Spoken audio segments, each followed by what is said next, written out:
There was a song called Hold Fast to the Right that was scripted. It wasn't an on-camera use. They did want to have it available for playback on set. So we picked out that version, a good sampling that we could kind of build the palette around. They went into post, they did some early cuts, and then when I got looped in, that's when we really started looking at what ideas have come up, what do we want to lean into, really specific instruments. Having those sounds gave me the vocabulary I needed.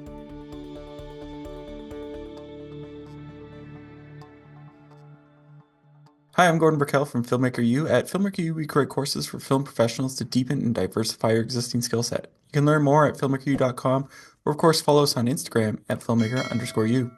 Every week we interview a film professional, discuss their work, and this week I'm joined by music supervisor Katy McIlvaine, whose work includes Peace in the Valley, Trust, and more recently, The Front Room for A24. Welcome to the show.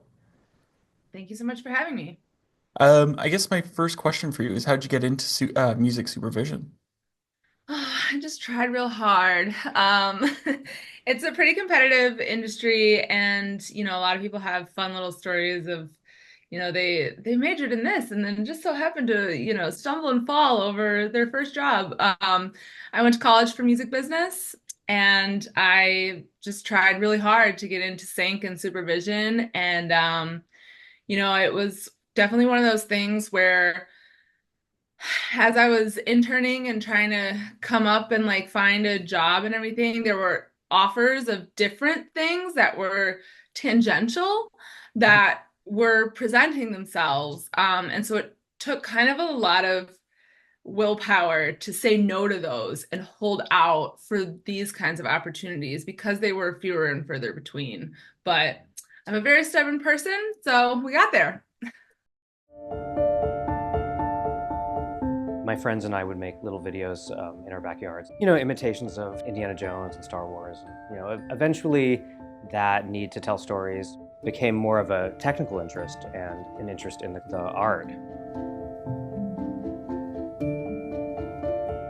To me, what's exciting is using cinema in its full potential, which is rhythm and sound design and music.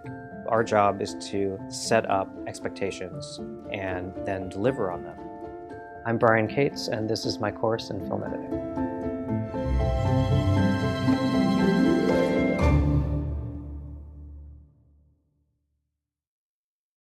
Well, in another interview, I found that you said you wanted to originally be an A&R person, and you're kind of doing that now with your Dawn Patrol music. So, Yes, can you tell us absolutely. about Dawn Patrol and like how that came to be?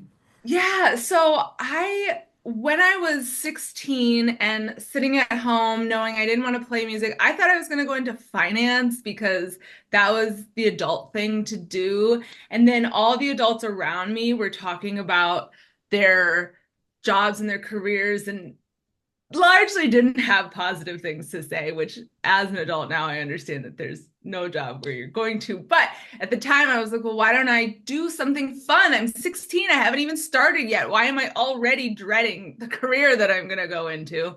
So I went into music, and my intention at the jump was I didn't want to make music, but I wanted to be in a position to help get opportunities and funds to the people who did want to make music. And so I went to college for music business, thinking I was going to go into A&R. Then I learned about music supervision. So I went down that path a little bit. And so I worked in supervision on the supervision side for a very long time. Then I started pitching a catalog because everybody told me that pitching to music supervisors affords you a much better work-life balance than being the music supervisor. And one of the other things that was really driving me there was I had worked on the supervision side long enough that I came to realize that you're very far removed from the artists. So, obviously on paper, it makes sense logically that as a music supervisor, you're on the side of the film. You're representing the filmmaker's interests in the studio and everybody. And, you know, that is great and that is exciting and that is fun. But then when your day is consumed with that, it's hard to find that leftover time to really dive into the music side. And so I was working with a lot more reps than I was working with musicians themselves. So when I had a friend who got let go over COVID, he and I were talking, and he was like, do you wanna start a company? And so we did. And so we have Dawn Patrol, and he left a couple years in, and so now I run it all myself.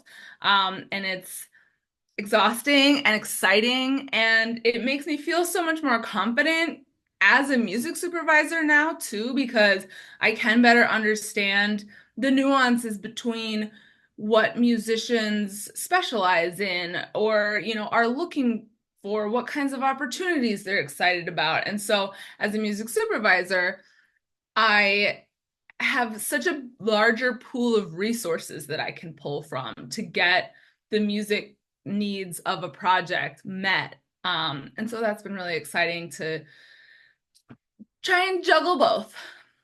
How so, and this kind of goes for both, like as a music supervisor and as a, owner of your company that helps musicians. How do you discover your musicians? And what I mean by that is like before you could go to the clubs and you would slowly find and meet, but now it's like everyone's got a SoundCloud. Like I could have a SoundCloud and upload, garage beats or something, garage bands beats.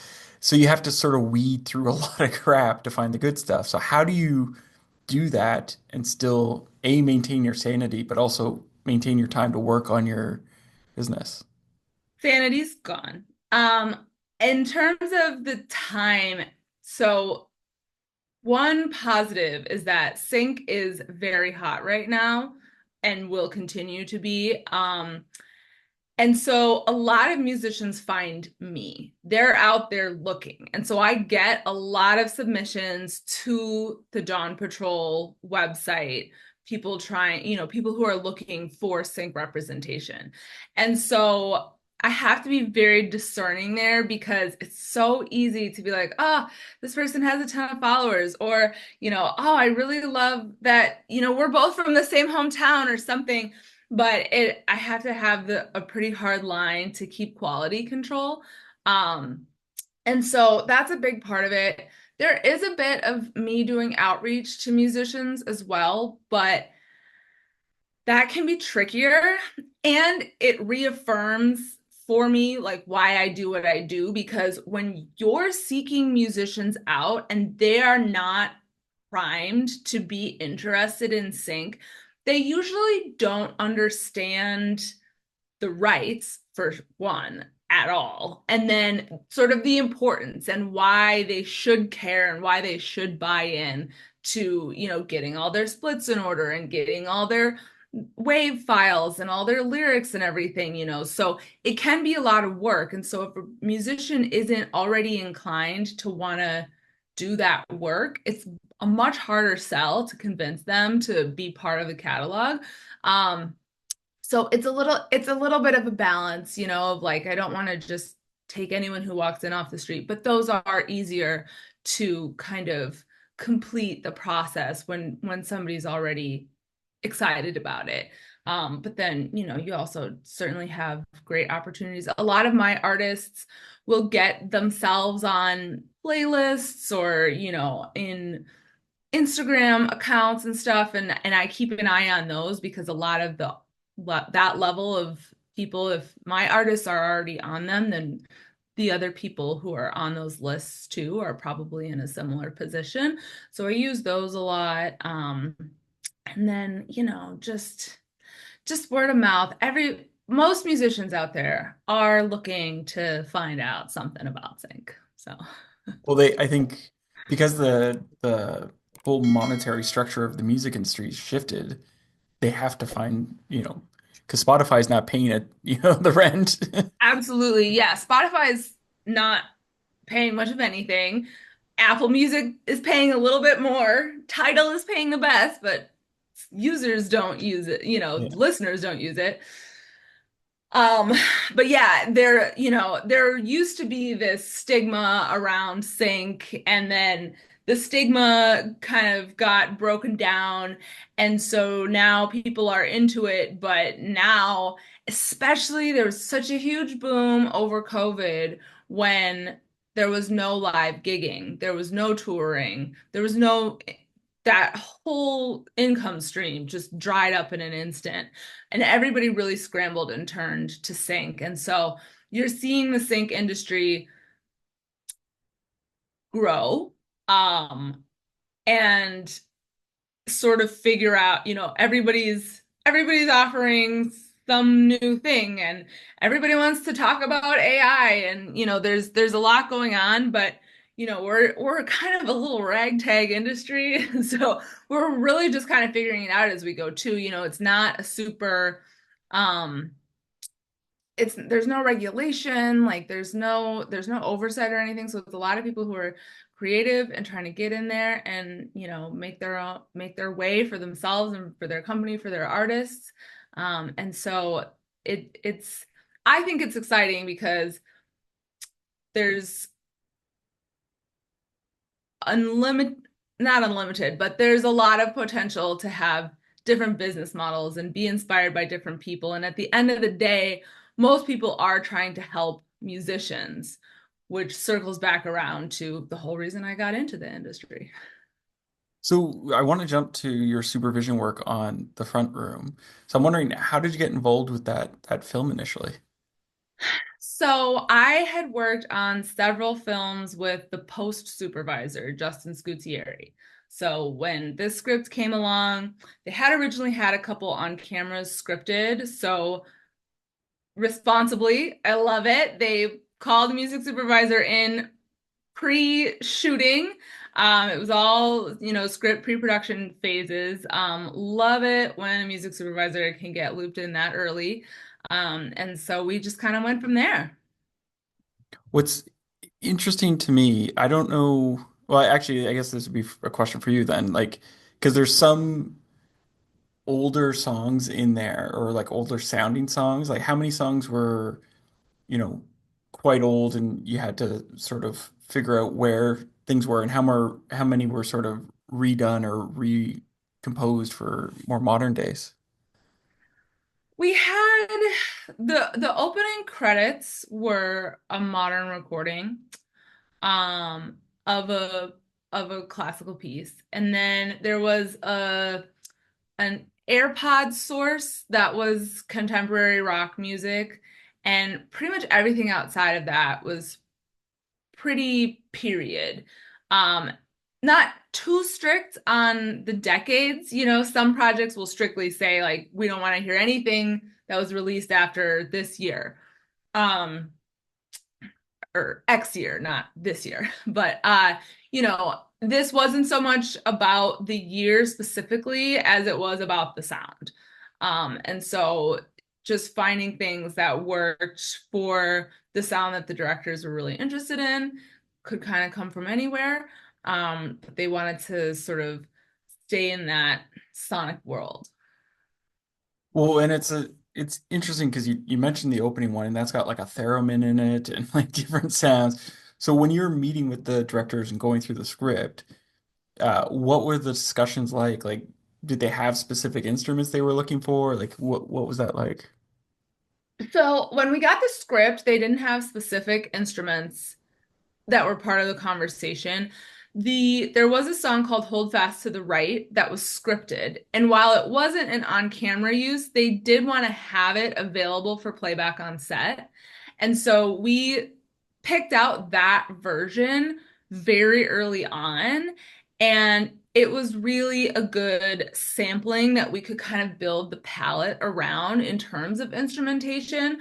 So they went into post, they did some early cuts, and then when I got looped in, that's when we really sat down and started looking at, what ideas have come up since we last looked for a song.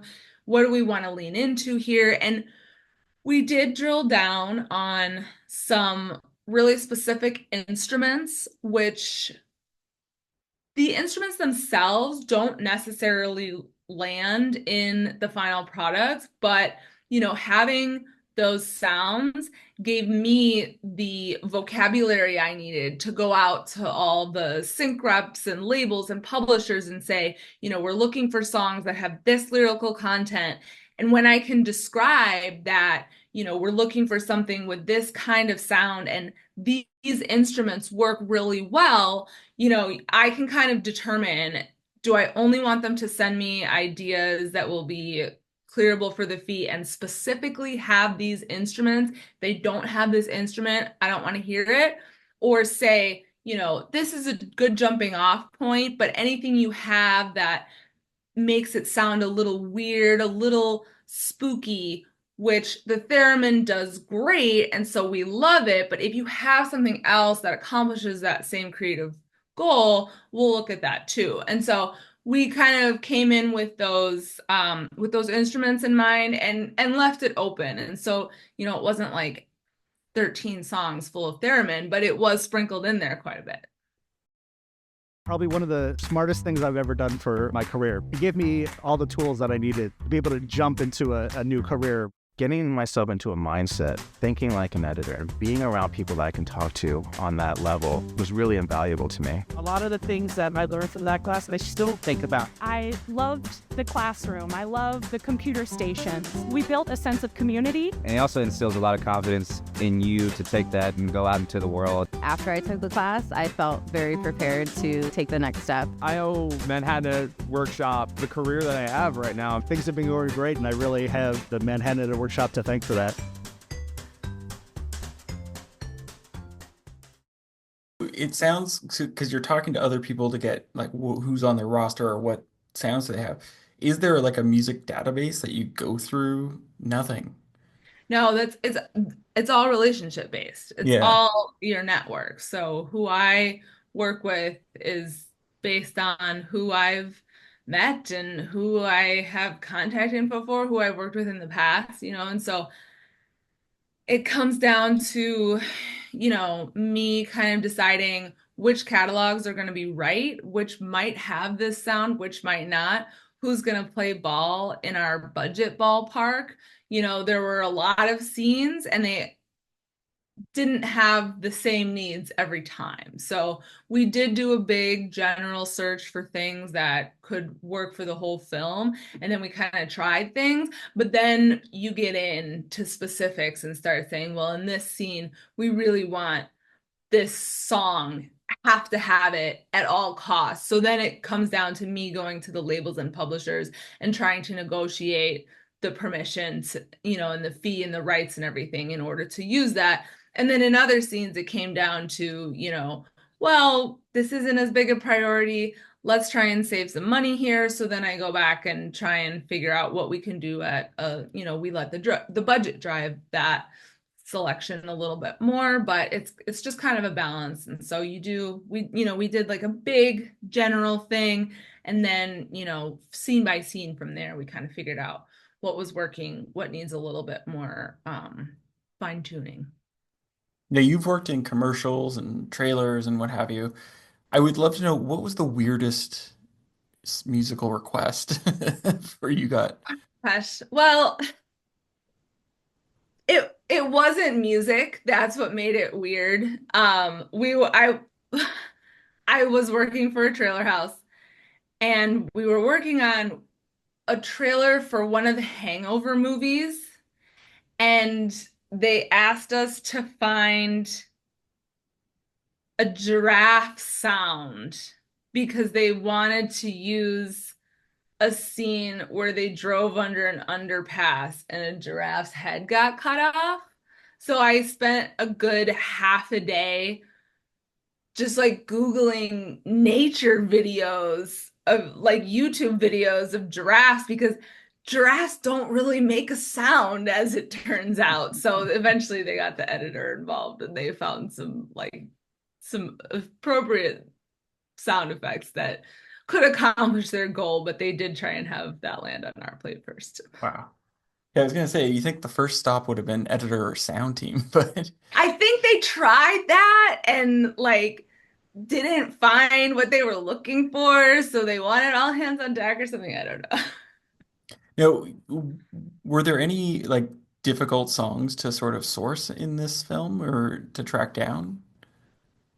Well, so in terms of like nailing the creative, or I was thinking like we in terms have the of getting the creative and now rights we have and to clear it. permission, in terms of getting like permission to sign Rights off. permission. Yeah, there were a lot of ones that were very difficult. A lot, especially when you get into those period songs and, the rights holders have sort of moved on to other things in their lives. Or the inverse of that is it's a period song and they absolutely have not moved on because that is their cash cow. Both sides of that spectrum make it really difficult, and there isn't a lot of nice, easy stuff in the middle where it's like, oh, we made this 60 years ago, but we still care, but not that much. So we're like flexible about it. So that's the dream spot to be in. But what we wound up with a lot was either people who really, really, that was like the number one, maybe not number one, but one of the top, like money making tracks in their catalog still to this day. And so they wanted very high premium pricing, even though, like, even if it was a recording that has sort of dropped off, or, a song that you don't hear that much anymore, it was in its heyday a big money maker. And so they're going to try to negotiate for as much as they can on it. And then on the flip side, you have a lot of people who have passed away or are very old and their children are handling their estates. And so the first hurdle is to just find them, to just locate them and have someone send you something in writing saying, yes, this is me. I am the person you need to talk to about the rights, and let's have this conversation. So that can rule out several options along the way, So by the time you get to anybody who you can actually get in touch with, then you have to hope that they understand sync. We had 2 instances on this project where we were looking for versions of This Little Light of Mine. And This Little Light of Mine is a public domain song. And so you have to understand public domain, but then also arrangements. And so you have to understand copyright law and, where does your arrangement take over versus, no, we're just going to say this is public domain, and people don't really understand whose role it is to make that distinction, especially when you start dealing with the estates, the children who weren't in the music industry themselves. Not to mention it's changed so much in the last however many decades since this song was being created. So we, the first round is ruled out by people we can't get in touch with. The second round is ruled out by people who are going back and forth on email saying, yes, it's a public domain song, and so you need to reach out to this publisher about it, which those cancel each other out. So if they're telling me that, they clearly don't understand. So then we finally got to the finish line. We found a version, took a while to track the rights holders down.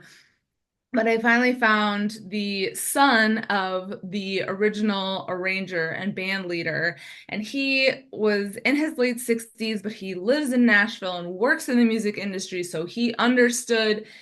And, if he hadn't been so excited to have his dad's song in the film, it never would have happened, because it was a song that had been recorded on a major label. And so to a major label, they have 100% moved on. They do not care. I then have to, once I got him and he pointed me to where I needed to go, then I had to go to the major label. They didn't know. They were dragging their heels. We finally got approval. And then, like, at the deadline, they came back and they had sent the approval, and I said, okay, can we please get the audio file? And they said, oh, we don't have it.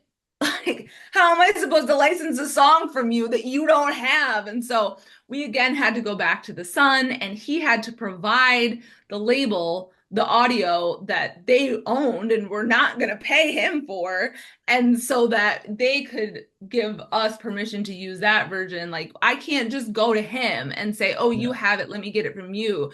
We have to have the proper paper trail for everything on that. And when you have a major label that's not really motivated because they're out there, placing Charlie XCX songs, and like they're making hundreds of thousands and millions of dollars elsewhere, they do not care about this one little tiny use. So if you don't have all the pieces in line, if you don't have enough people who are really passionately trying to make it happen for you, you very easily can just run out the clock on a lot of these. So in certain situations where it's like, let's say like the director really likes a song, but you can't get the rights or you can't find them or what have you, at what point like do you guys go to sound alikes, or do you just abandon that song and look for a whole other song? That really depends on the project and the creative. In this case, A24 was an interesting one because they were very creative first. And so they were pushing deadlines that I hadn't experienced before. When I worked with people in the past, they've very much been like, well, this is the cutoff date because we have to have a plan by this date for this thing, And A24 was very okay with taking it all the way up to like, let's keep looking for options, but we're gonna, make this decision all the way at the last minute to just make sure that they've exhausted every option creatively so that they get the best fit for the scene for whatever they're going for there. So that, that can also be a director. Like, it's not my call to say, let's keep pushing on this. Somebody higher up the food chain has to say, we're going to keep fighting for it. And I will keep fighting until the time runs out, whoever, determines that clock is ticking down. I have one last question for you. What would you say is your favorite guilty pleasure film or TV show to watch? Well, TV show, I don't know if it's guilty pleasure because I think it's fantastic, but I still love Scrubs. I think guilty pleasure film would be Blue Crush. Okay, that's a good one. Apparently Scrubs, I don't know if they're doing a reboot or they're I picking up. know Krista Miller was given interviews talking about some kind of revival, and I'm very excited. Except for the last season. The last season was terrible. Yes, but you know what? I actually saw like an in-person Scrubs reunion, and Bill Lawrence was talking about that, and he was talking about how, at that stage, they had a huge cast and crew, and everybody was going to be out of a job if he said, let's not continue. And so he said, yeah, let's do it so that all these people who he's gotten close to can keep working. And so, it was kind of that balance between, do you do it for the cast and crew who are feeding their families off of it, or has the story kind of had its sunset moment? But I thought that was a really interesting insight into how we got that last season. Oh, that's interesting. Well, thank you so much for letting me interview today. Thank you for taking the time. And that's it for this week, everyone. Make sure to check us out at filmmakeru.com or, of course, on Instagram at filmmaker_you. I'm Gordon Burkell. Thanks for watching.